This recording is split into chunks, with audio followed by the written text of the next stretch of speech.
الحمدللہ والصلاة والسلام علی رسول اللہ۔ مقتدی کی نماز میں امام کے ساتھ حالتیں۔ سوال کیے گئے ہیں، ہم دیکھتے ہیں کہ بعض مقتدی نماز میں امام کی متابعت کرنے سے لیٹ ہو جاتے ہیں، اور بعض مقتدی مثلاً سجدہ یا رکوع میں بعض اوقات امام سے آگے نکل جاتے ہیں۔ گزارش ہے کہ آپ امام سے آگے نکلنے یا لیٹ ہونے کا حکم بیان کریں، ہو سکتا ہے اللہ تعالی ہمیں اس سے نفع دے۔ الجواب بعون اللہ سبحانہ وتعالی۔ شیخ محمد بن عثیمین رحمہ اللہ الشرح الممتع میں کہتے ہیں، مقتدی کی امام کے ساتھ 4 حالتیں ہیں۔ نمبر 1، امام سے آگے نکل جانا۔ نمبر 2، امام سے پیچھے رہ جانا۔ نمبر 3، امام کی موافقت کرنا۔ نمبر 4، امام کی متابعت کرنا۔ پہلی حالت، امام سے آگے نکل جانا۔ نماز کے کسی رکن میں مقتدی امام سے آگے نکل جائے، مثلا امام سے قبل سجدہ کر لے، یا پھر امام سے قبل سجدہ سے اٹھ جائے، یا رکوع میں پہلے چلا جائے، یا پہلے رکوع سے اٹھ جائے، یہ حرام ہے۔ اس کی دلیل نبی علیہ الصلاۃ والسلام کا یہ فرمان ہے، تم رکوع اس وقت تک مت کرو جب تک وہ رکوع نہ کرے، اور سجدہ اس وقت تک نہ کرو جب تک وہ سجدہ نہ کرے۔ اور نہیں میں اصل حرمت ہے، بلکہ اگر کوئی کہنے والا یہ کہے کہ یہ کبیرہ گناہ ہے تو کوئی بعید نہیں، کیونکہ نبی علیہ الصلاۃ والسلام کا فرمان ہے کہ امام سے پہلے سر اٹھانے والا اس سے نہیں ڈرتا کہ کہیں اللہ تعالیٰ اس کا سر گدھے کے سر میں تبدیل کر دے، یا اس کی صورت گدھے کی صورت میں تبدیل کر دے۔ یہ وعید ہے، اور وعید کبیرہ گناہ ہونے کی علامت ہے۔ امام سے سبقت لے جانے والے شخص کی نماز کا حکم۔ جب مقتدی یاد اور علم کی حالت میں امام سے آگے بڑھ جائے تو اس کی نماز باطل ہے، اور اگر جاہل ہو یا بھول جائے تو اس کی نماز صحیح ہے۔ لیکن اگر امام کو پا لینے سے قبل اس کا عذر زائل ہو جائے تو اس پر واپس پلٹنا لازم ہے، تاکہ جس میں اس نے امام سے سبقت کی اسے دوبارہ کر لے، اور اگر یاد ہوتے ہوئے علم رکھتے ہوئے بھی اسے نہ کرے تو اس کی نماز باطل ہے، وگرنہ نہیں۔ دوسری حالت، امام سے پیچھے رہنا۔ امام سے پیچھے رہنے کی 2 قسمیں ہیں۔ نمبر 1، کسی عذر کی بنا پر پیچھے رہے۔ نمبر 2، بغیر کسی عذر کے پیچھے رہے۔ پہلی قسم، کسی عذر کی بنا پر ہو تو وہ جس میں پیچھے رہا ہے اسے ادا کرے، اور اس میں امام کی متابعت کرے، اور اس پر کوئی حرج نہیں،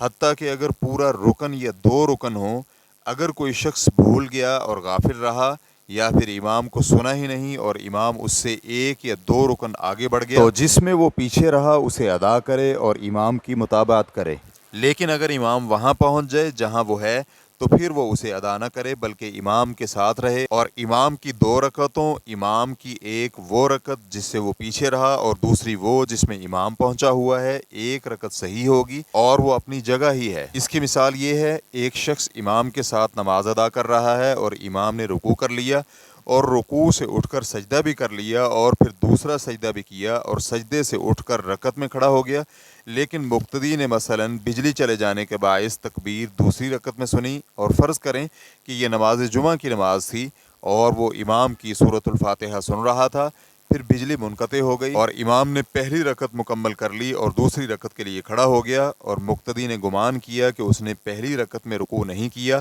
اور مقتدی نے سنا کہ امام سورۃ الغاشیہ کی تلاوت کر رہا ہے، یعنی هل اتاک حدیث الغاشیہ، سورۃ الغاشیہ آیت نمبر 1، تو ہم یہ کہیں گے کہ آپ امام کے ساتھ ہی رہیں، امام کی یہ دوسری رکعت آپ کے لیے باقی ماندہ پہلی رکعت ہوگی، اور جب امام سلام پھیرے تو آپ دوسری رکعت کی قضا کر لیں۔ اہل علم کا کہنا ہے کہ اس سے مقتدی کے لیے امام کی دونوں رکعتوں میں سے وہ رکعت ہوگی جو وہ نہیں پا سکا، کیونکہ اس نے پہلی اور دوسری میں امام کی متابعت کی ہے، اور اگر اسے امام کا اس کی جگہ پر پہنچنے سے قبل علم ہو جائے تو وہ قضا کے ساتھ امام کی متابعت کرے گا۔ اس کی مثال یہ ہے، ایک شخص امام کے ساتھ کھڑا تھا تو امام نے رکوع کیا اور مقتدی نے رکوع کی تکبیر نہ سنی، اور جب امام نے سمیع اللہ لمن حمدہ کہا تو مقتدی نے سن لیا، تو ہم کہیں گے رکوع کرو اور رکوع سے اٹھ کر امام کی متابعت کر لو، تو آپ رکعت پا لیں گے، کیونکہ یہ پیچھے رہنا عذر کی بنا پر تھا۔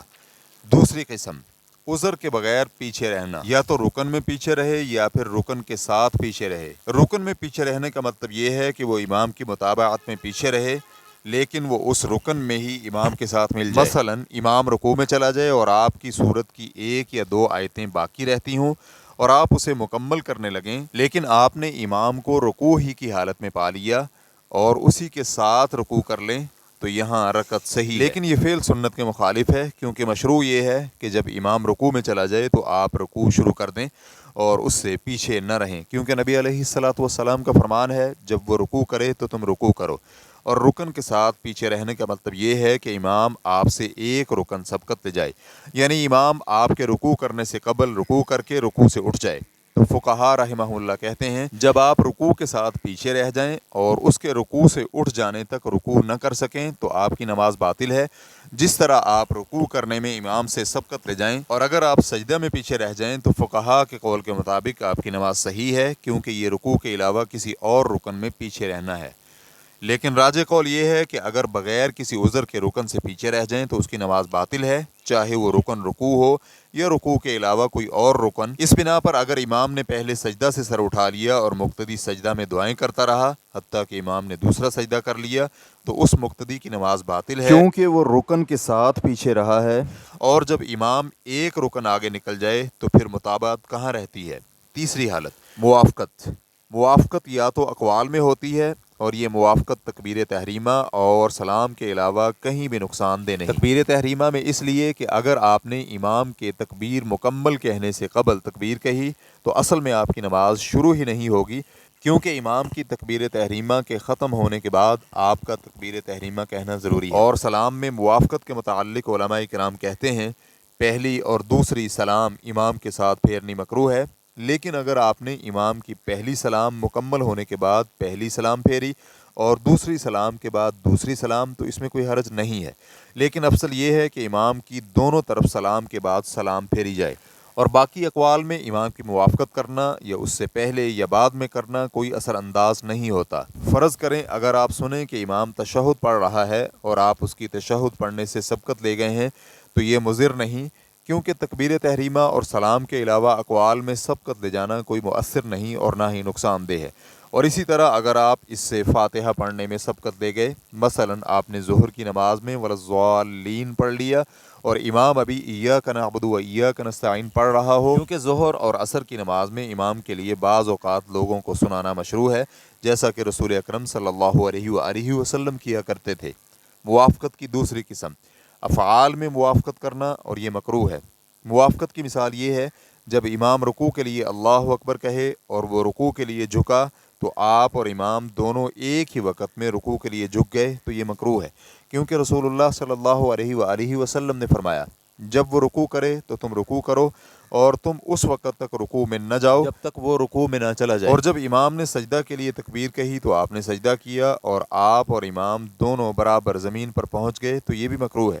کیونکہ رسول اللہ صلی اللہ علیہ وآلہ وسلم نے ایسا کرنے سے منع کرتے ہوئے فرمایا جب تک وہ سجدہ نہ کرے تم سجدہ مت کرو۔ چوتھی قسم متابعت۔ امام کی متابعت کرنا سنت ہے، اور اس کا معنی یہ ہے کہ انسان نماز کے افعال میں امام کے فعل شروع کرنے کے فوراً بعد بغیر موافقت کے فوراً وہ فعل شروع کر دے۔ مثلا جب امام رکوع کرے تو آپ بھی رکوع کریں، چاہے آپ نے مستحب قرات یعنی سورۃ الفاتحہ کے علاوہ مکمل نہ کی ہو، اگرچہ ایک آیت باقی رہتی ہو، کیونکہ قرات مکمل کرنے سے پیچھے رہیں گے تو آپ مکمل نہ کریں۔ اور سجدہ میں جب امام سجدہ سے سر اٹھائے تو آپ بھی امام کی متابعت کریں۔ آپ کا امام کی متابعت کرنا سجدہ میں پڑھ کر دعا کرتے رہنے سے افضل ہے، کیونکہ آپ کی نماز امام کے ساتھ مرتبط ہے اور اس وقت آپ کو امام کی متابعت اور پیروی کا حکم ہے۔ ریفرنس کے لیے دیکھیے الشرح الممتع جلد نمبر 4 صفحہ نمبر 275۔